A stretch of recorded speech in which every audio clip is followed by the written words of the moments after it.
आजमगढ़ के CMO IN Tiwari को कई मरतबा लेटर भी दिया। लालगंज क्षेत्र में, खाली टाउन क्षेत्र की मैं बात कर रहा हूँ, भोला छाप डॉक्टर चला रहे हैं जो इस तिवारी से कितनी मोहब्बत है। ट्रांसफर हो गया और 3 महीना के लिए फिर एक्सटेंशन पर ऐसा छोड़ दिया जा रहा। सीएमओ का कारनामा है। जब पार्लियामेंट में सवाल उठेगा कि लूट है, लूट सको तो लूट, बाद में पछताएगा जब सरकार जाएगी छूट तो मेरी। सांसद जी, जैसा कि आज विधायक जी विजय सरोज जी और आप दोनों लोग एक ही मंच पे एक साथ में बैठे हैं और आप दोनों लोग जनता के लोकप्रिय थे। जनता ने आपको चुना, जीतकर एक को विधानसभा और एक को सांसद से पहुंचाने का कार्य किया, लेकिन वहीं पर पत्रकार जो होता है वो जनता की समस्याओं को आप तक पहुंचाने का कार्य करता है। मेरा सबसे पहला प्रश्न ये है कि आप इस वक्त जैसे तहसील में मौजूद हैं, हल्की सी बारिश होती है और डबल इंजन की सरकार कहती है कि स्वस्थ रहें, खुशहाल रहें, सफाई रखें, लेकिन इसी तहसील में हल्की सी जब बारिश होती है, जहां पर CO कार्यालय, आवास है, CM कार्यालय, आवास है, और पूरा कीचड़ भर जाता है। और अभी भी आप देखेंगे तो नाला पूरा भरा हुआ है जिसमें तरह तरह की बीमारियां फैल रही हैं। इस पे आपकी क्या राय है? सबसे पहले मैं इस तहसील लालगंज बार एसोसिएशन के हॉल में मैं बैठा हूँ। मैं अपने तमाम अधिवक्ता और अपने साथियों को धन्यवाद देते हुए, उनके प्रति आभार व्यक्त करते हुए कि हमारे जैसे व्यक्ति को और विधायक को अपना समझा, आपने बुला करके स्वागत किया, सम्मान किया। इसके लिए मैं यहाँ तमाम अधिवक्ता साथियों का अपनी तरफ से, अपने पार्टी की तरफ से मैं आभार व्यक्त करता हूँ, धन्यवाद करता हूँ। सवाल जहाँ ये उठता है कि जहाँ तहसील हो, अधिवक्ता लोग हों, जजेज हों, अधिकारी हों, बरसात होती है तो पानी से ये लबालब हो जाता है। बेचारे कहाँ बैठेंगे, कहाँ उठेंगे, कहाँ जाएंगे, कैसे जाएंगे। इस पर कभी मैं किसी पर कमेंट नहीं कर रहा हूँ। मैं ये कह रहा हूँ, इसके पहले भी तमाम सरकारें आईं, उनका नाम भी मैं नहीं लेना चाहता। सबका साथ सबका विकास होगा। मैं नहीं देख रहा हूँ 10 साल के अंदर कितना किसका साथ हुआ, कितना किसका विकास हुआ। ये तो जनता खुद बता रही है, बता दिया उसने इसी 2024 के चुनाव में कि भारतीय जनता पार्टी हो, चाहे बसपा हो, चाहे सपा हो, किसको क्या मिला, क्या नहीं मिला, ये मैं नहीं कहना चाहता। सवाल इस बात का है कि जो तमाम वादे लोग करते हैं, वादे करके भूल जाते हैं, केवल वोट लेते हैं, बरगला करके ले करके चले जाते हैं। उनको भी सोचना चाहिए। हम समाजवादी लोग हैं, यहाँ तमाम लोग हैं। मैं यहाँ बार बांटने नहीं आया हूँ। ये मेरा अपना परिवार है, मेरा घर है। और मत कहिए मेरा स्वागत मेरे घर में हो, ये मुझे नहीं अच्छा लगता। जब स्वागत बाहर होता है तो ये अच्छा लगता है कि नहीं, बाहर के लोग हमें कितना पसंद करते हैं, हमारी नीतियों को और हमारे विचारों को, हमारे कार्यकलापों को। मैं ये चाहता हूँ और मैं समझता हूँ कि मैं यहाँ दल को नहीं देखता, सारे लोग अपने हैं। और आज जो स्थिति लालगंज बार एसोसिएशन लालगंज की है, मैं कह रहा हूँ कि देखा नहीं जाता है कि मेरी ये तहसील एक गृह है, क्षेत्र की ये तहसील है, यहीं से हम लोगों का सारा काम होता है। और जो अपने घर को स्वच्छ नहीं रखा, अपने घर में दीपक नहीं जला पाया, वो दूसरे घर में दीपक जलाने जा रहा हो, ये मुझे अच्छा नहीं लगता। शुरुआत मैंने लालगंज से की है, लालगंज के लोगों ने सहयोग किया है। यकीन करिए पत्रकार महोदय कि जब मैं चुनाव लड़ रहा था तो लोगों ने कहा मुझसे, मैं किन शब्दों में मैं कहूँ, जब टिकट की घोषणा हुई, जब तक टिकट नहीं मिलता तब तक सब लोग प्रत्याशी हो जाते हैं, मांगते हैं, और इसके बाद फिर जब टिकट मिल जाता किसी प्रत्याशी को, वहाँ दूरियां कम हो जाती हैं। सब लोग मिल करके अपने कैंडिडेट को, अपने दल को जिताने में सारे लोग लग जाते हैं। वैसा ही मेरे साथ हुआ कि मेरे पास पैसा नहीं था, लोगों ने कहा कैसे चुनाव लड़ेंगे। यकीन करिए आप, मेरा एक नया पैसा नहीं लगा इस चुनाव में। मैं धन्यवाद देता हूं लालगंज के लोगों को, लालगंज की जनता को। लेकिन इस तहसील जो दुर्दशा मैं देख रहा हूं, मुझे बड़ा कष्ट हो रहा। बन तो गया, लेकिन मैं आपको यकीन दिलाता हूं, अगर मेरी सरकार बनी, आज सरकार हमारी नहीं है, दूसरे की सरकार है, इसमें मेरा कहना भी अच्छा नहीं होगा कि मैं आपको क्या दे देता हूं क्या नहीं। स्थिति ये है कि 5 करोड़ के इनाम पर 25% GST कट रहा है। कभी हमने हिंदुस्तान के इतिहास में, इस आज़ाद हिंदुस्तान में मैंने नहीं 25 से 28% हो गया। ये 28% GST हम लोग कट रहा है, जैसे मैं कोई माल खरीद रहा हूं उस पर GST हो रही हो। यही आप देख लीजिए, मैं बताऊं क्या विकास करेंगे लोग। सरकार है आज भारतीय जनता पार्टी की, मैं घर घर सिलेंडर दे रहा हूं, माँ की कसम खा रहा हूं, विकास बिजली दे रहा हूं। और मैं राजनीति तो नहीं करूंगा, लेकिन ये दर्द के साथ यह लालगंज की जनता है, उनकी वेदना को मैं व्यक्त कर रहा हूं आपके सामने। जो स्थिति बिजली की हो गई है, इस समय हर 5 मिनट पर बिजली खत्म हो जा रही है। ये विकास कर रहे हैं, किसान का वक्त है, इस समय रुपाई का काम चल रहा है और उसको उसके खेत में पानी तक नहीं पहुंच पा रहा है। ये यहाँ की हाल है। और यहाँ की हाल मैं आपको बता दूं, अभी यही टोल टैक्स, टोल प्लाजा लगा हुआ है, जा रहे हैं PWD की सड़क से, NHI नाजायज पैसा वसूल कर रही है। तमाम स्कूल हैं, कचहरी है, तमाम बच्चे आने जाने वाले हैं, उनको टैक्स दे करके यहाँ से 20 किलोमीटर जाना पड़ता है। लिंक रोड पर बाधा डाल दी गई है, वहाँ बैरियर लगा दिया गया है।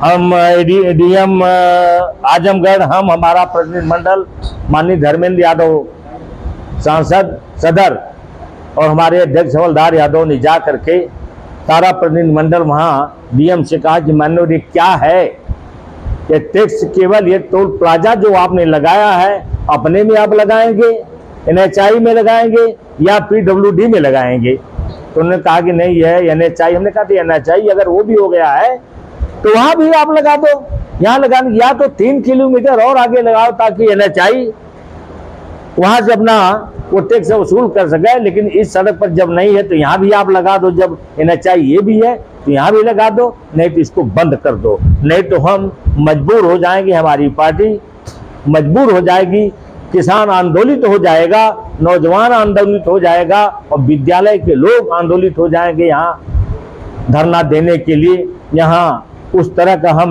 मारेंगे नहीं तो हम मानेंगे भी नहीं। अहिंसात्मक सांसद जी, जैसे आपके विधानसभा का, आपके लोकसभा के अंदर जो सरकारी स्कूल है, जैसे यहाँ पर एक बहुत ही अच्छी चीज दिखी थी कि शिक्षा वो शेरनी का दूध है, जो पिएगा वो गुर्राएगा दहाड़ेगा। जो सरकारी स्कूल है, क्योंकि देखिए जिसके पास पैसा है वो तो अपने बच्चों को अच्छी शिक्षा प्राइवेट स्कूलों में दे लेता है, लेकिन गरीब का बच्चा कैसे पढ़ेगा? माननीय स्कूलों की स्थिति सुधरेगी कि नहीं सुधरेगी? माननीय, मैं उसी पर आ रहा था, आपने छेड़ ही दिया उस पर। यह बिल्कुल इस देश को अशिक्षित करने का तरीका है। मसुल्नी के तर्ज पर मसुल्नी ने कहा था कि इस देश पर शासन करना हो, राज करना हो, उस देश की जनता को निरक्षर बना दो। तो ये तरीका हो गया है कि जो हमारा गरीब का बेटा है IAS कैसे बनेगा, IPS कैसे बनेगा, PCS डॉक्टर इंजीनियर ये कैसे बनेगा? ये वही लोग बन पाएंगे जो सामंती सोच के उद्योगपति हैं, कारपोरेट घराने हैं, ब्यूरोक्रेट हैं।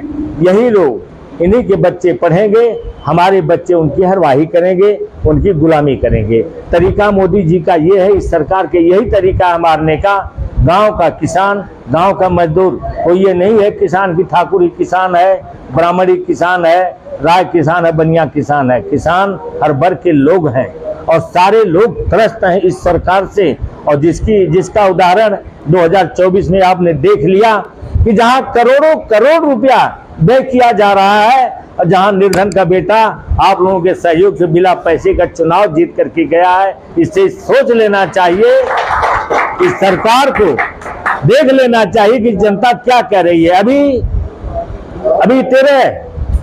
अभी कुछ राज्यों में चुनाव हुआ है, 13 सीट थी, मेरे दावे के साथ मैं कहना चाहूँगा, परख लेना चाहे कि हांडी का एक चावल पहचाना जाता।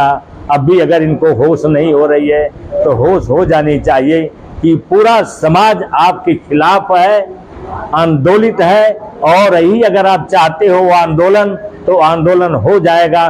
सारा किसान वह जात नहीं देखेगा, सारे लोग सड़कों पर उतर करके अपनी मांग मांगेंगे। सांसद जी, एक आखिरी सवाल, जैसे आपने डॉक्टर की बात की, पिछले 1 सालों से ये मुद्दा हम उठाते आ रहे हैं और इसको लेकर हमने आजमगढ़ के सीएमओ IN तिवारी को कई मरतबा लेटर भी दिया, उनको अवगत भी कराया कि हमारे लालगंज क्षेत्र में, खाली टाउन क्षेत्र की मैं बात कर रहा हूँ, यहाँ पर बहुत सारे ऐसे हॉस्पिटल, बहुत सारे पैथोलॉजी लैब, बहुत सारे मेडिकल स्टोर, बहुत सारी डिस्पेंसरियाँ झोला छाप डॉक्टर चला रहे हैं जो लोगों की जान माल के साथ, दोनों के साथ खिलवाड़ है।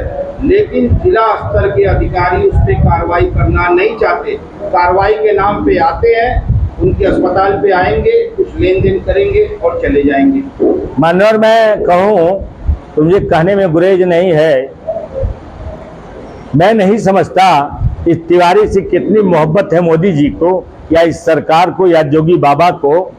ट्रांसफर हो गया और 3 महीना के लिए फिर एक्सटेंशन पर 3 महीना रखा गया है। हर हॉस्पिटल में आप देखेंगे तो लोग जा रहे हैं और दवा के अभाव में मर जा रहे हैं, दवा कोई नहीं, उनसे कलेक्ट किया जा रहा है, पैसा छोड़ दिया जा रहा है, नर्सिंग होम देख रहे हैं वो डॉक्टर। ये तिवारी जी का कारनामा, सीएमओ का कारनामा है। जिनका ट्रांसफर हो गया है उनको भी उन्होंने रोक करके रखा, फाइल दबा करके, कि 3 महीने में तब तक हम धन उगाही हम कर लेंगे, अच्छा खासा मेरा पैसा हो जाएगा लेकर के। कई बार कई लोगों ने भी मुझसे भी कहा कि नहीं, ऐसी स्थिति है, अस्पतालों पर आप जा करके देखिए, एक भी मरीज को दवा नहीं मिल रही है, जबकि दवा के नाम पर कि सारा का सारा दवा आपके हॉस्पिटल में मरीज जा करके लेगा। लेकिन वहाँ हॉस्पिटलों की बड़ी बुरी हालत है। सीएमओ से कहिए तो हाँ व्यवस्था हो जाएगी, लेकिन कोई व्यवस्था नहीं है। भ्रष्टाचार चरम सीमा पर है। जा करके हॉस्पिटल में न नौकरी करके वो नर्सिंग होम में अपनी नौकरी कर रहे हैं, नर्सिंग होम चला रहे हैं, ये स्थिति है।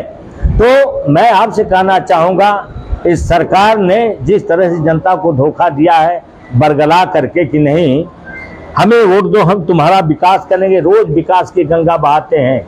10 साल में कम से कम 70 बार 80 बार पेपर लीक हुआ है, उसका जिम्मेदार कौन है?